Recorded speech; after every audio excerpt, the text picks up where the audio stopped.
이 모든 말씀 우리 구주 예수님의 이름으로 기도드렸습니다. 아멘. 오늘 말씀의 제목은 주님께서 찾으시는 사람입니다.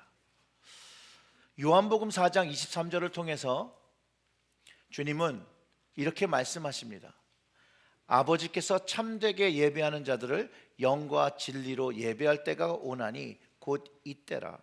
아버지께서는 자기에게 이렇게 예배하는 자를 찾으시느니라 라고 하면서 하나님 아버지께서 찾으는 이가 바로 하나님을 예배하는 자라고 가르쳐 주셨습니다. 그렇기 때문에 이 말씀을 비춰볼 때 주님께서 찾으시는 사람은 바로 예배자입니다. 예배하는 자가 예배자죠. 그래서 예배가 무엇인지를 조금 생각해 보아야 합니다. 진정으로 드리는 그 예배, 신령과 진정, 마음과 영으로 시작되는 것을 가르쳐 주고 있습니다.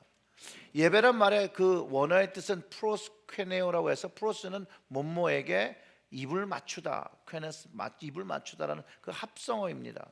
즉 종이 주인에게 문안을 하며 존경과 경외심을 동반하여 보이는 행동이죠. 엄숙한 행위죠.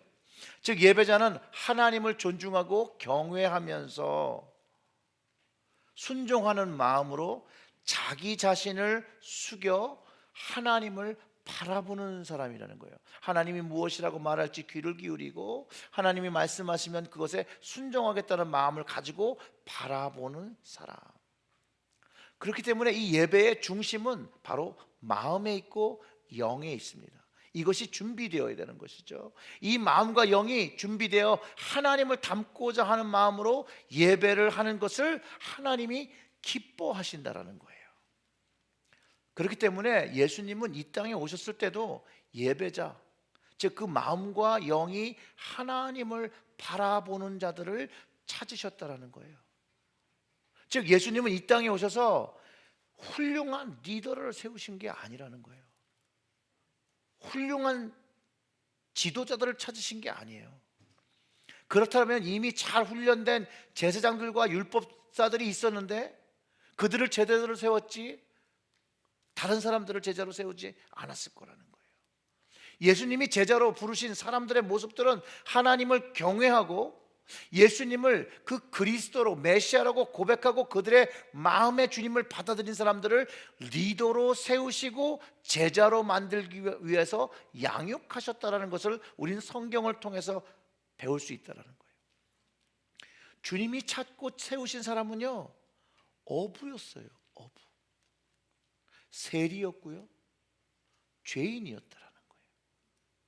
그런데 주님은 이들이 하나님께서 찾으시는 예배자가 될 줄 아셨기 때문에 이들을 찾아가시고 이들을 만나시고 이들을 부르셨다라는 거예요. 오늘 본문 안에 만나는 빌립이 있습니다. 근데 이게 우연히 만난 게 아니에요. 성경의 기록은 마치 우연히 만나는 것 같지만 결국 그 뒷이야기 나다니엘의 이야기를 통해서 볼 때 주님이 만나신 모든 사람이 이미 주님이 계획을 가지고 만나셨다는 것을 깨닫게 된다는 거예요. 오늘 본문의 내용은 안드레와 요한과 베드로를 제자로 부르신 후에 주님은 빌립을 주님의 제자로 초대하셨습니다. 많은 상황이 있는데 그 많은 상황들이 한 문장으로 요약되어 있기 때문에 그 디테일까지는 알 수 없지만 이 짧은 문맥 속에서도 우리는 주님이 그를 부르셨다는 것을 알 수 있습니다. 그 43절과 44절의 말씀을 보면 이렇습니다. 이튿날 예수께서 갈릴리로 나가려 하시다가 빌립을 만나 이르시되 나를 따르라 하시니, 자칫 잘못하면 그냥 우연히 만나서 우연히 만난 사람을 부르시는 것처럼 생각할 수 있으나 그렇지 않다라는 거예요. 그렇지 않다라는 거예요. 빌립은 주님이 찾으시던 바로 그 한 사람, 주님이 찾으시던 사람이었어요. 44절에 이렇게 나옵니다. 빌립은 안드레와 베드로와 한 동네 벳세다 사람이라고 기록하고 있습니다.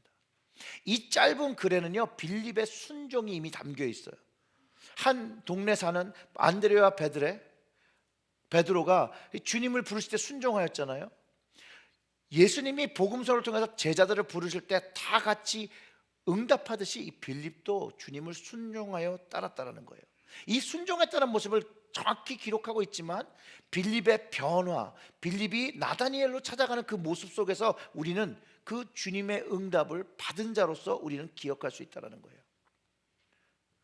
즉 우리는 빌립의 이야기를 나다니엘을 통해서 또 이해할 수 있다는 것이에요. 그리고 왜 다른 모든 제자들이 주님께 즉시 순종한 이야기를 이 나다니엘의 이야기를 통해서 우리는 알 수 있습니다. 주님이 찾으시는 사람은요 순종의 사람입니다. 왜냐하면 참으로 신기한 것은 예수님을 만나고 그분을 메시아라고 고백하고 깨닫는 사람들은 예수님을 다른 사람들에게 전합니다. 빌립도 주님을 만나고 즉시 한 것이 안드레와 마찬가지로 다른 제자들이 한 것처럼, 다른 사람들이 한 것처럼 예수님을 전하고 증거했습니다. 요한복음에서 예수님을 만나고 예수님이 메시아인 것을 깨달은 모든 사람들은 바로 예수님을 전하는 일을 합니다. 사랑하는 성도 여러분, 우리가 다 예수님을 주님으로 만난 사람들로 모여 예배드리는 공동체를 이루고 있다는 것이에요. 아멘이십니까? 우리가 주님을 만나 이 자리에 모인 것이 맞습니까? 그 다음 질문을 대답하셔야 돼요. 그러면 우리는 각자의 자리에서 주님을 증거하고 있냐는 거예요. 그렇죠? 아멘 소리가 많이 줄었죠? 주님을 만난 그 신비함과 경이로움, 그것의 놀라움을 우리 주변 사람에게 말하는 것이 어떻게 보면 자연적인 모습이어야 된다는 거예요. 주님을 만난 자의 내추럴 리스폰스가 주님을 만난 것을 이야기하는 것에 있다는 것이에요. 사랑하는 성도 여러분, 좋은 주님을 혼자만 아지 마시고 전하시기를 주님의 이름으로 축원합니다. 45절에 보면 빌립이 나다나엘을 찾아 이르되 모세가 율법에 기록하였고 여러 선지자가 기록한 그 일을 우리가 만났으니 요셉의 아들 나사렛 예수니라, 이렇게 얘기해요. 그랬을 때 나다니엘이 이렇게 얘기합니다. 나사렛에서 무슨 선한 것이 날 수 있느냐. 그때 뭐라고 해요? 빌립이 이르되 와서 보라 하니라. 이처럼 성경 속에서 주님을 만난 모든 사람들의 즉각적인 반응이 예수님을 증거하는 것이에요. 오늘 본문 속에서 예수님을 만나고 빌립이 나다나엘에게 찾아오고 이스라엘 민족이 기다리던 메시아를 발견했다라고 이야기하고 그 메시아가 나사렛 예수라고 말해 주었습니다. 근데 그 나다나엘의 그 모습, 사실은 어떤 얼굴의 모습을 했는지 우리가 알 수는 없지요. 그런데 그가 그 말, 나사렛에서 무슨 선한 것이 날 수 있냐라고 되물을 때 빌립은 확신에 차서 그럼 와서 보라고 대답해 주었다는 거예요. 사실은 우리의 마음속에도 주님을 만나고 주님을 증거하는 그 삶 속에서도 나다니엘 같은 그 냉소적인 마음이 우리에게도 있습니다. 주의 일을 하면서도 또 교회 일을 하면서도 회의적인 마음, 냉소적인 마음이 있습니다. 그런데 여러분, 여기서 우리 주님의 마음을 깨달으시기를 주님의 이름으로 축원합니다. 주님은 이 회의적이며 냉소적인 마음에도 관심을 가지셨다는 거예요. 그리고 그를 만나 주셨다는 거예요. 이 나다니엘이 회의적인 대답을 하지만 빌립이 예수님께로 그를 인도합니다. 빌립의 마음속에는요, 그가 예수님을 직접 만나면 그분이 누구인지를 깨달을 것이라는 믿음으로 그를 주님께로 인도했다라는 것이에요. 이 마음은 예수 그리스도를 증거하는 모든 사람의 마음입니다. 내가 지금 기도하고 인도하는 사람들이 진정으로 예수님을 만나면 그분이 주님이라는 것, 그리스도라는 것을 깨달을 것이라는 믿음을 가지고 우리는 여전히 주님께로 영혼들을 인도하고 있다는 것이에요. 이런 마음으로 우리는 주님을 소개하는 것입니다. 주님께서 그 마음을 가진 사람들을 축복하신다는 것이죠. 그게 바로 빌립의 마음이었고 다른 제자들의 마음이었다는 거예요. 그리고 주님께서 찾으시는 사람은 간사함이 없는 사람입니다. 이 나다나엘은요, 요한복음에 나오는 인물입니다. 요한복음에서 그는 율법에 충성된 사람이었고요, 예수님에 관해서 빌립의 말을 들을 때 물론 회의적이었음에도 불구하고 예수님을 만나기 전에 나사렛에서 무슨 선한 것이 날 수 있냐라고 말하던 그 사람이, 그가 예수님을 만난 후에 랍비요, 당신은 하나님의 아들이시요 당신은 이스라엘의 임금이로소이다라고 자신의 사고를 완전히 바꿔버린 사람이라는 거예요. 무엇이 이 나다니엘을 바꿨을까요, 여러분? 이 나다나엘이 정말 예수님으로부터 본 것이, 경험한 것이 무엇일까요? 그가 오늘 우리가 읽었던 성경처럼 예수님이 하나님의 아들이시며 이스라엘 왕이라고 고백한 것이 이 질문 후라는 거예요. 어떻게 나를 아시나이까? 예수님이 이 질문에 답을 하신 후에 그는 변화가 일어났습니다. 큰 변화죠. 아니, 선한 것이 나사렛에서 날 수 있어? 라고 하던 사람이 하나님의 아들이시죠, 이스라엘의 왕이라고 고백하는, 극과 극의 변화가 일어나는, 그 변화의 이유가 예수님이 이렇게 그에게 말씀하실 때입니다. 그 47절부터 57절까지 말씀을 보면 이렇습니다. 예수님께서 나다나엘이 자기에게 오시는 걸 보시고 그를 가리켜 이르시되, 보라, 이는 참으로 이스라엘 사람이라 그 속에는 간사한 것이 없도다. 자, 근데 이 말을 나다나엘이 들은 거예요. 나다나엘이 이르되, 너 어떻게 나를 아시나이까? 예수께서 대답하여 이르시되, 빌립이 너를 부르기 전에 내가 무화과 나무 아래 있을 때에 보았노라. 자, 그러자마자 49절 한번 다 같이 읽어보겠습니다. 나다나엘이 대답하되, 랍비여, 당신은 하나님의 아들이시요 당신은 이스라엘의 임금이로소이다. 50절 예수께서 대답하여 이르시되, 내가 너를 무화과 아래서 보았다므로 함으로 믿느냐? 이보다 더 큰 일을 보리라. 아멘. 주님이요, 이 나다나엘을 잘 알고 계셨어요.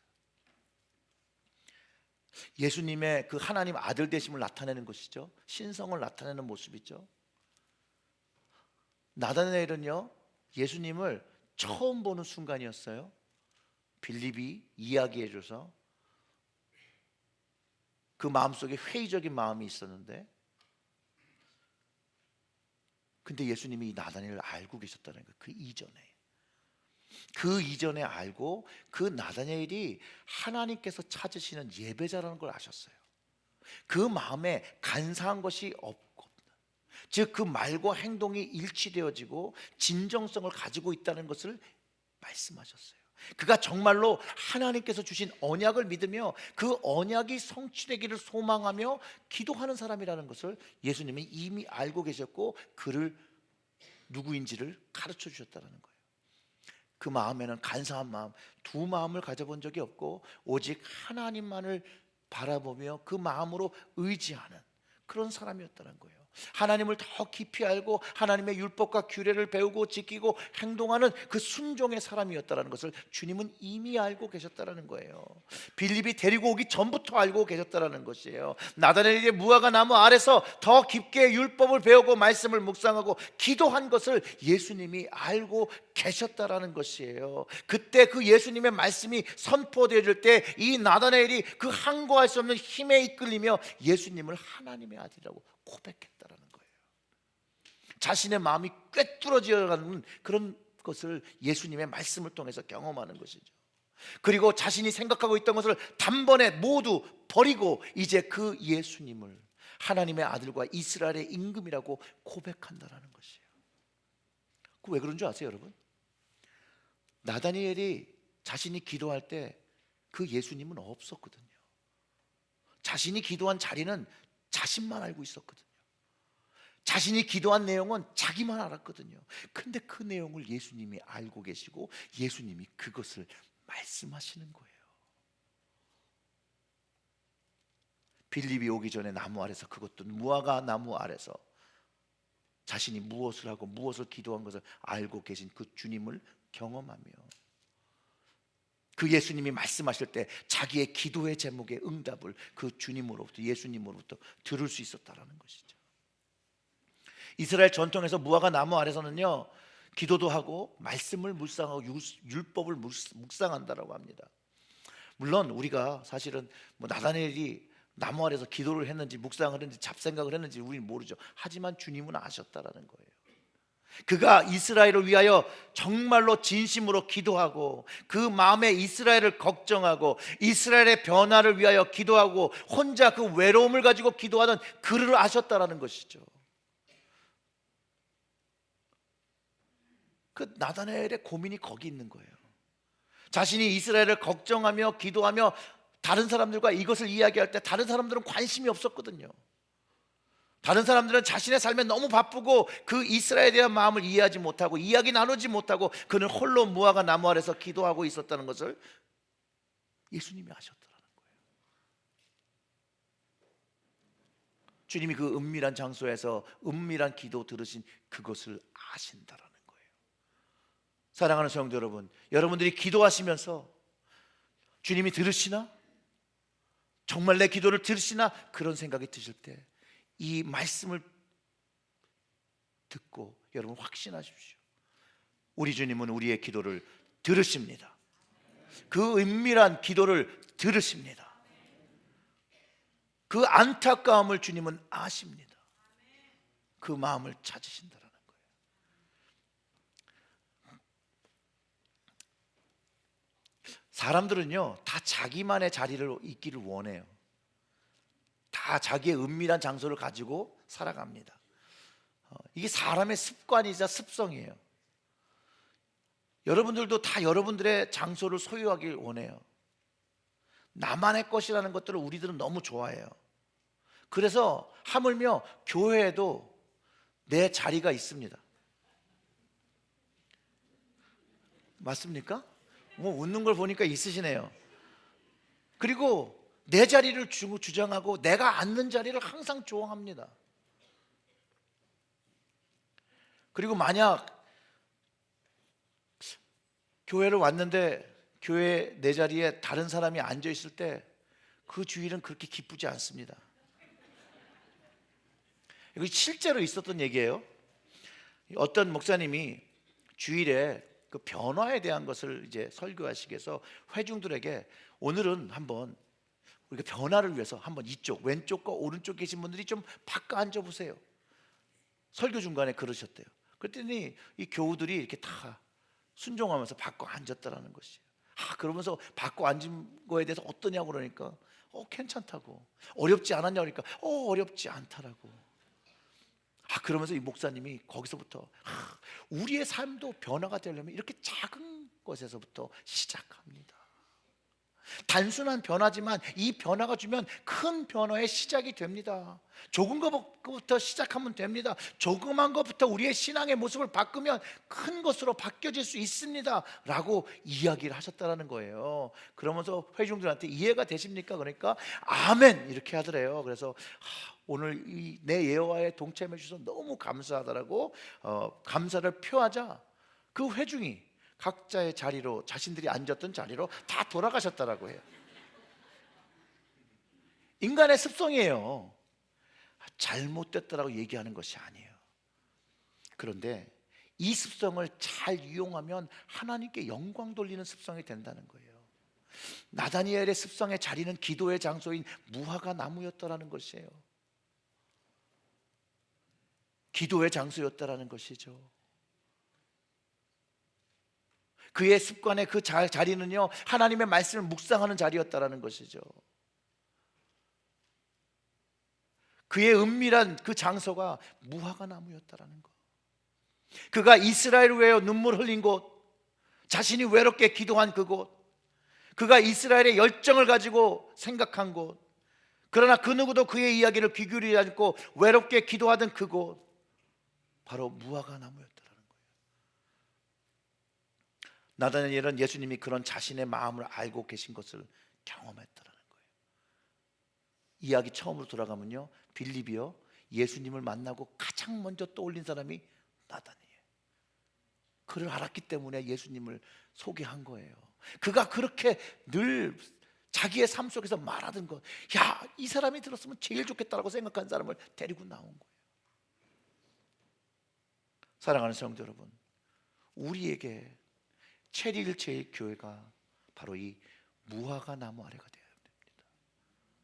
하나님 나라를 위하여 기도하는 자리가 되어야 되고요, 주님 나라를 향하여 열정을 가지는 자리가 되어야 되고요, 하나님의 말씀을 묵상하는 자리가 되어야 돼요. 하나님의 집은 아버지의 그 기도하는 집이라고 가르쳐 주셨습니다. 이곳에서 기도가 올려져야 됩니다. 기도의 향기가 올라가야 합니다. 모든 우리의 육체적인 습관마저도 이곳이 되어서 하나님께 마음을 열고 기도를 할 때, 우리의 마음을 드릴 때 주님께서 우리의 마음을 응답하시는 그런 자리가 될 수 있다는 것 여러분 깨달으시고 늘 기도의 자리를 세우시기를 주님의 이름으로 축원합니다. 그렇기 때문에 나다나엘의 기도를 들으신 주님, 우리의 기도를, 나의 기도를 들으신다는 거예요. 근데 많은 사람들이요, 그런 고민을 해요. 내 기도는 안 들리시는 것 같아.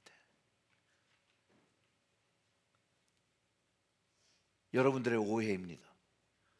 주님은 은밀히 드리는, 마음을 다하여 드리는 기도를 들으신다는 거예요. 물론 세상이 너무 바쁘고 하나님과 예수님께 집중할 수 없도록 시끄럽고 혼란스럽습니다. 우리 귀의 마음에 주님의 마음과 주님의 소리를 들어야 되는데 세상의 소리가 너무 많이 들려서 정말 주님의 소리를 들을 수 없는 상황 속에서 살아가는 것도 많습니다. 그렇기 때문에 기도의 자리, 주님을 들을 수 있는 자리 나와야 한다는 거예요. 주님은 이미 나다나엘의 그 모든 것을 아셨지만 나다나엘을 찾아가신 게 아니라 기다리셨어요. 빌립이 나다나엘을 데리고 오는 것을 기다리셨다는 거예요. 주님은 오늘도 우리를 기다리신다는 거예요. 기도의 자리에서 만나기를 원하신다는 거예요. 그래서 주님이 찾으시는 사람은요, 기도의 사람이에요. 예수님도 늘 조용한 곳에서 기도하셨어요. 무화과 나무에서 기도하는 그 나다나엘의 마음에 간사한 것이 없고 참 이스라엘이 하신 것을 보면서 그가 참 이스라엘이라고 부르신 그 주님, 그 하나님의 언약을 가지고 살고 있었다는 것을 주님도 기도를 통하여 아신 거죠. 마음이 청결한 나다나엘은요, 마태복음의 5장 8절의 말씀처럼 마음이 청결한 자는 복이 있나니 저희가 하나님을 볼 것이요 라고 한 것처럼 주님이 누구인지를 깨닫는 거예요. 그리고 그 기도를 들으신 주님, 그 주님도 나다나엘을 아셨던 것처럼 우리의 은밀한 기도와 기도의 자리로 나와 기도할 때 주님은 우리의 마음을 아신다는 거예요. 다른 사람은 다 몰라도, 다른 사람은 다 오해해도 주님은 나다나엘을 아셨던 것처럼 우리를, 여러분의 기도를, 여러분들의 마음을 한 분 한 분 다 아신다라는 거예요. 이 땅에는요, 많은 기도하는 사람들이 있었습니다. 그 기도하는 사람들의 기도로 역사에 정말로 변화가 일어났던 적들이 많이 있습니다. 특별히 한 사람을 지목해서 얘기하면 미국에서는 마틴 루터 킹 목사님이 있습니다. 그는요, 굉장히 외롭고 마음 아프게 기도하던 사람이었습니다. 그런데 여러분, 그의 기도가 나중에 응답이 된다는 거예요. 그의 영향이 이 땅의 많은 사람들에게 위로의 눈물이 되었고 소망이 되었습니다. 그의 아버지도, 그의 할아버지도, 그의 증조 할아버지도 목사님이셨고 형제도 또 삼촌도 모두 다 설교자였다고 합니다. 그가 덱스터 애비뉴에 그 있는 침례교회 목사가 되었을 때 그의 고백은 하나님을 잘 몰랐다라고 합니다. 그런데 어느 날 로사 박스가 버스 뒷자리로 가는 것을 거부하고 사람으로서의 그 평등을, 인권의 평등을 주장했을 때 그가 이제 해야 될 일을 깨달았다고 합니다. 그리고 흑인들의 인권을 위해서 말하기 시작합니다. 이 인권에 대해서 말하고 다닐 때 많은 사람들에게 질타를 받습니다. 위협을 받습니다. 폭력을 당합니다. 어느 날은 밤중에 전화를 받았다고 합니다. 위협 전화죠. 전화의 목소리가 이렇게 얘기했다고 합니다. 우리는 너를 싫어한다. 3일 안에 이곳에서 떠나지 않으면 너의 머리와 너의 집을 폭파시키겠다고 했습니다. 그날 그 목사님은 기도하셨다고 합니다. 그리고 그 목사님이 증언하시길 그날 기도했을 때 주님의 음성이 들렸다고 합니다. 이런 말씀을 하셨대요. 너는 의를 위하여 서라. 그 말씀을 들었다는 거예요. 그 정의와 진리의 목소리이신 예수님의 음성을 듣고 그는 인내할 수 있었다는 거예요. 그리고 이제 그의 기도에 응답이 이루어지기 시작한다고 합니다. 그 워싱턴에서 모여서 한 아주 유명한 스피치가 있습니다. 뭐죠? I have a dream. 그의 dream이 그 마지막에 그 파이널 때 그렇게 얘기합니다. I have a dream. 거기서는 내 자녀라고 표현하죠. 내 자녀들이 더 이상 피부의 색깔로 인하여 차별을 받지 않고 사는 꿈을 꾸었다고 합니다. 모든 흑인들과 모든 백인들과 모든 이방인들이 함께 평등하게 사는 것을 꿈꾼다라고 말했습니다. 사랑하는 성도 여러분, 우리의 꿈은 도대체 무엇입니까? 우리 자녀들의 꿈은 무엇입니까? 이 땅에서 차별받지 않고 살아가는 것입니까?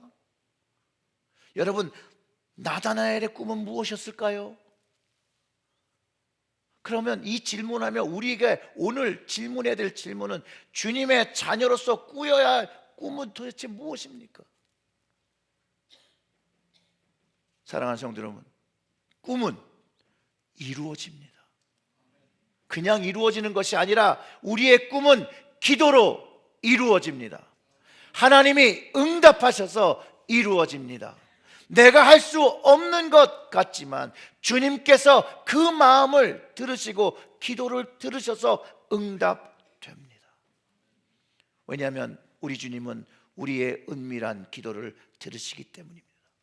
큰 소리로 하든 작은 소리로 하든 주님은 우리의 기도 그 중심을 보시고 기도에 응답하신다라는 거예요. 단순히 그냥 들으시는 것이 아니라 요한복음 14장 12절과 15절을 통해서 이렇게 말씀하십니다. 내가 진실로 진실로 너에게 이르노니 나를 믿는 자는 내가 하는 일도 그도 할 것이요 또한 그보다 큰 일도 하리니 이는 내가 아버지께로 감이라. 너희가 내 이름으로 무엇을 구하든지 내가 행하리니 이는 아버지로 하여금 아버지로 말미암아 영광을 받게 하려 함이니라. 내 이름으로 무엇이든지 내게 구하면 내가 행하리라. 너희가 나를 사랑하면 나의 계명을 지키리라. 아멘. 나다니엘이 이렇게 말씀하셨죠. 내가 너를 무화과 나무 아래서 보았다 함으로 믿느냐? 이보다 더 큰 일을 보리라. 이르시되 진실로 너에게 이르노니 하늘이 열리고 하나님의 사자들이 인자 위에서 오르락 내리락 하는 것을 보리라 하시니라. 나다나엘에게 미리 가르쳐주신 부활 그 영광의 이야기죠. 이게 주님이 부활하셔서 하나님 보좌로 가심으로 약속하신 그 이름으로 기도하는 것에 대해서 가르쳐 주셨다는 거예요. 그리고 그 이름을 통하여 기도한 것들을 시행하신다라고 응답하신다라고 말씀하셨어요. 물론 성경은 자신의 정욕을 위하여 구하는 것은 받을 수 없다라고 이미 이야기해 놨죠. 하지만 주님의 계명을 지키며 주님을 사랑하며 주님의 이름으로 기도하는 것들은 응답하신다라고 하신다는 거예요. 여기서 볼 때 주님이 찾으시는 사람은요, 주님을 사랑하는 사람입니다. 하나님을 전심으로 사랑하고 하나님이 주신 사람을 사랑하고 주님을 사랑하고 주님께 기도하고 주님의 말씀을 듣고 주님이 원하시는 순결한 신부의 모습이 되어야 된다는 거죠. 순결한 신부의 의미라는 게 뭐예요? 주님을 사랑하는 것이죠. 주님이 나를 아시는 거죠. 그 마음을, 순결한 주님의 신부된 그 마음을 아신다라는 거예요. 시편 116편 1절에 이렇게 얘기합니다. 우리 다 같이 읽어봅니다. 여호와께서 내 음성과 내 간구를 들으심으로 내가 그를 사랑하는도다. 자, 이게 반복되어지는 거잖아요. 내가 주님을 사랑함으로 기도하면 주님께서 내 간구와 내 음성을 들으며 그분이 나를 사랑하시는 거에 대해서 응답하신다라는 거예요. 그렇기 때문에 사랑하는 성도 여러분, 우리는 우리의 음성과 기도를 들으시는 주님께 기도로 나아가며 거기 안에서 사랑을 경험하는 그 자리로 나아가시기를 주님의 이름으로 축원합니다. 그 자리에서 주님께서 주시는 그 뜨거운 십자가의 사랑을 경험하며 그 사랑을 우리의 심장에 채울 때 우리는 주님의 순결한 신부가 되어진다. 그 주님의 순결한 신부가 될 때 주님의 터치를 경험하고 사랑의 터치를 경험하고 은혜의 터치를 경험하고 성령님의 터치를 경험하고 그 터치가 우리의 심장을 뛰게 하기 시작한다는 거예요. 육체의 심장이 뛰며 우리가 생명을 누리며 살아가는 것처럼 성령님의 강렬한 터치가 우리의 영적인 심장이 뛰게 한다는 거예요. 우리는 이거를 다른 말로 이렇게 표현하죠. 우리 가슴이 뜨거워졌다. 성령 충만 받았다. 이것들이 가슴 안에 주님을 사랑하는 마음으로 가득 찰 때 경험되어지는 것이라는 것이죠. 그때 주님의 음성이 우리에게 들린다는 거예요. 그 주님의 음성이 내가 너를 보았다. 내가 너를 듣는다. 내가 너를 사랑한다. 내가 너를 위하여 죽었다. 내가 너를 위하여 살았다. 내가 너와 함께한다. 두려워 말라. 담대하라. 내가 세상을 이기었노라. 주님께서 우리의 기도의 자리에서, 임재의 자리에서 들려주시는 말씀이라는 거예요. 우리의 믿음이 연약하여 이걸 잘 믿지 못하기 때문에 우리의 기도의 자리에서, 말씀의 자리에서 무한 반복하며 우리가 이것을 믿고 경험하기를 원하셔서 말씀하시는 내용이라는 것이에요. 시편 116편 6절부터 8절의 말씀을 우리 다 같이 한번 읽어보겠습니다. 여호와께서는 순전한 자를 지키시나니 내가 어려울 때에 나를 구원하셨도다. 내 영혼아 내 평안함으로 돌아갈지어다. 여호와께서 너를 후대하심이로다. 주께서 내 영혼을 사망에서 내 눈을 눈물에서 내 발을 넘어짐에서 건지셨나이다. 아멘. 예수님을 통하여 우리에게 이루어진 성경의 말씀입니다. 사랑하는 성도 여러분, 늘 주님과 함께 교제하고 주님의 임재 안에 거하고 주님 사랑 안에 거하며 주님만을 사랑하고 주님께 참 예배를 드리고 주님께 순종하고 주님이 찾으시는 그 기도의 음성 들으시고 오직 주님만을 사랑하시고 여러분의 마음과 사랑을 드리시기를 주님의 이름으로 축원합니다. 다 같이 기도하겠습니다. 사랑의 주님, 주님이 찾으시는 사람 여기 있습니다. 주님이 사랑해 주신 것에 응답하며 기도하며 결단하기를 소원합니다. 주님께서 우리의 부족함과 우리의 연약함이 있음에도 불구하고 우리를 찾으시고 우리를 만나 주신 것 감사와 찬양을 드립니다. 오늘도 주님을 우리 가슴 속에 담을 수 있도록 성령님께서 우리의 마음을 주장하시고 터치하여 주셔서 주님을 향하여 뛰는 그 심장이 두근거리며 시작될 수 있도록 성령님 우리의 심령을 만져 주시옵소서. 이 모든 말씀 우리 구주 예수님의 이름으로 기도드렸습니다. 아멘. 시간에는 우리 호산나 중창단 특별 찬양해 주실 때 준비하신 예물 드리시겠습니다.